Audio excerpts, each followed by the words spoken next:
Hello Varlets. Today we're going to be reviewing the Inferno Force Staff. This is actually the second iteration of this review script. The first one I made was very comprehensive in explanation, but it was also pretty long, much like how my previous weapon reviews were structured. This time, I wanted to make something that was very digestible and easy to understand. I also wanted to build in a way that I could break it down into shorts, which is a little experiment which I will find out if I can manage with this new style. So, without further ado, let's get it on. Number 1. Weapon Role. The Inferno Force Staff is a weapon designed for frontline horde busting and is extremely powerful as an anti-melee counter weapon. Your secondary charge attack makes short work of lesser enemies of any type, and your primary attack has a powerful stagger that can even break rages out of their attack combo. Because of this, while this weapon works fine on the front lines, in my opinion, it works the best right behind your vanguard.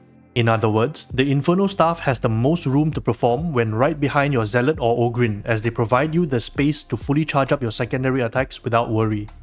In return, because of your primary attack's incredible stagger power and seemingly infinite cleave, you can act as a fallback for your frontline to take cover from Rager hordes. If they are facing too much pressure from too many Ragers or Maulers at once, they can count on falling back to you to stagger them out of their onslaught. Also, you can burn bulwarks through their shields. Aim for any visible parts of their body for maximum damage output. Number 2. Dump stats. The Inferno Staff uses a relatively low amount of peril for its attacks considering how much damage you can output. As such, warp resistance will be the dump stat of choice.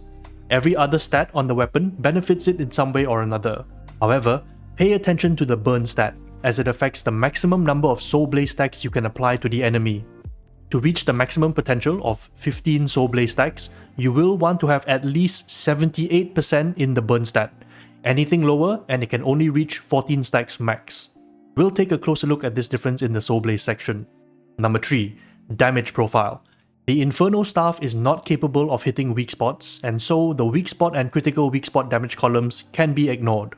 The damage you see listed here is just the direct damage dealt by the staff, not including the actual damage over time component of the Soul Blaze it applies. The Inferno Staff is ineffective against Carapace and deals okay damage against Infested. Against Unarmored, Flak, and Unyielding, it does a relatively decent job while it really shines against Maniac armor. This armor damage distribution is the same for both primary and secondary attacks. As for its damage multipliers, the Inferno Staff can score critical hits, which represents about a 30% damage increase. Not bad, but not exactly great either. Number 4. Soul Blaze. This next section is going to explore the Soul Blaze component of the Inferno Staff. To aid in this explanation, I have here a table which shows you the Soul Blaze damage across the different armor types, except for Carapace, at different stacks. On the left here, you see the number of stacks applied all the way down to 16 stacks. I'll explain in a moment. Then, you have a column showing you the tick damage for a specific armor class, as well as the damage ramp up per additional stack. As you can see, it deals the least damage against Maniac armor, which is ironic since the Inferno Staff deals the most direct damage to Maniac armor. But from what I can understand, the damage it deals here is actually its base damage, and it gets a positive damage modifier against the other armor classes, with Infested getting a 1.25 times multiplier, while everyone else except Carapace gets a 1.5 times multiplier. Now, what you need to pay attention to in this table is the ramp up damage. From the numbers here, what it basically tells you is that the more stacks of Soul Blaze you apply, the stronger the damage over time you deal. But it's a little more nuanced than that. Every stack of Soul Blaze you apply adds more damage than the previous one did. The more stacks you add, the greater the damage increase from each additional stack, the stronger your DPS. The yellow boxes in the table tell you at what point does the damage ramp up per stack max out for each of the armor types. After that point, your Soul Blaze damage increase starts to slow down.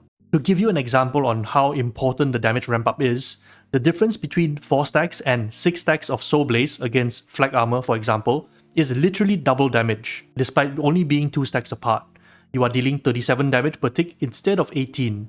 But not only that, the more stacks you apply, the longer the damage over time lasts, which means more sustained damage over time. So what this table tells you is that you'll want to apply as many Soul Blaze stacks as you can in as short amount of time as possible. This then leads us to the question, how can we increase the speed at which we apply Soul Blaze on the Inferno Staff? There are 2 ways of doing this. The first is intrinsically bound to the staff's stats. Once again, the burn stat affects how fast we can apply Soul Blaze stacks, and the higher your burn stat, the quicker you apply them. The second one is through critical hits. Critical hits dealt from the Inferno Staff, whether from the primary or secondary attack, will apply 2 stacks of Soul Blaze instead of 1. In other words, scoring a crit literally doubles the rate at which you apply Soul Blaze, allowing you to rapidly ramp up your damage over time and reach the Soul Blaze cap for maximum damage output. As for why there are 16 stacks on the table, if you score a critical hit after applying 14 stacks, you can push the maximum Soul Blaze applied to 16, giving you a little more free damage for being lucky. These facts will inform us on how best to build the Inferno Staff and around it. Number 5. Build recommendations. Ever since the Unlocked and Loaded update, the Inferno Staff got a name change and a bunch of other blessings added into its pool. Of this list, I'd say that Blaze Away is by far the most impactful blessing the Inferno Staff can have. The power boost from more strength not only increases its damage, but also its stagger force, allowing you to slap around maulers easier and really bully ragers around. A question I've seen floating around is how Blaze Away works with the Inferno Staff, since it technically has no magazine. From my testing, it works based on how many ticks of damage you've dished out and not how much charge you've built up.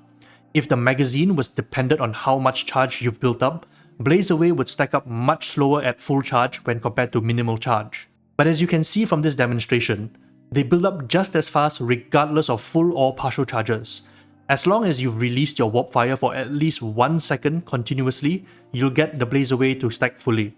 A key thing to note, the Blaze Away buff only goes away after about 0.5 seconds of not attacking.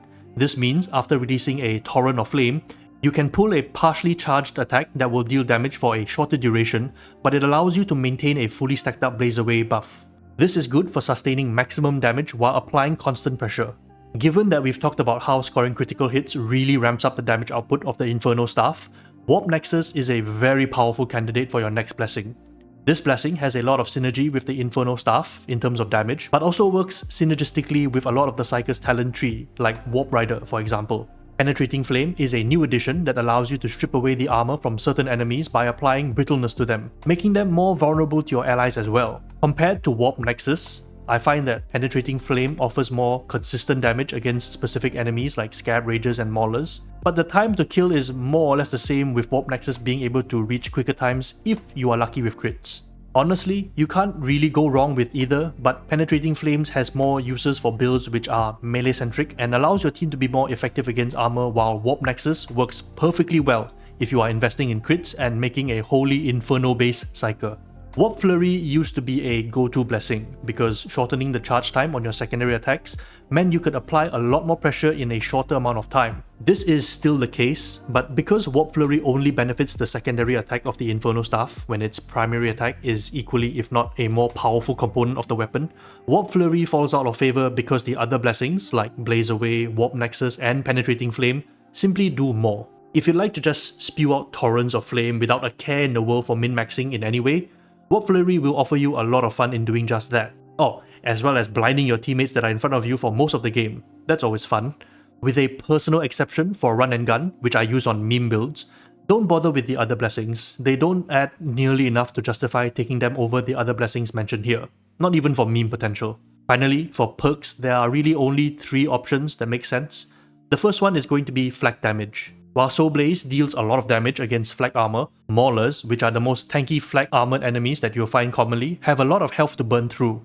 So taking flak damage allows you to better chew through their health in a shorter amount of time. Depending on your Psyker's build and melee weapon, there is a case for unyielding damage as well. Monsters and bulwarks will always have the health to burn, and so investing into unyielding damage can be a good choice here, albeit a little more niche. The last one is going to be Critical Chance, for the reasons I've already mentioned prior. That being said, if you aren't going to invest into a build that plays with Critical Chance, then it's better to leave out the Critical Chance perk and go for the other 2 perks mentioned instead. You get a lot more consistency as a result. If you're wondering why not Maniac Damage, it's because it's a bit too niche of an investment compared to the other choices. The only thing you'll find it useful against are Ragers, because realistically you aren't going to be burning mutants into ash since they take 3 times more melee damage anyway. Trappers and Flamers can already be burned to death quickly without the need for further investment into your perks. That then leaves Ragers, which, all things considered, are a pushover for the Inferno Staff. Better to use the additional damage against enemies that have the health pool to burn through. And with that, we've reached the end of this weapon review. I hope you found it useful in understanding more about the Inferno Staff and its Soul Blaze mechanic. Remember, with the Inferno Staff, the worst thing the enemy can do is to get into flamethrower range of you, especially if you've got a strong frontliner. Make thorough use of your primary attacks to fend off attackers and protect your team. You are the wall of flame that the Darktide breaks upon. Thank you all for watching, and I will see you in the next one. Varlets.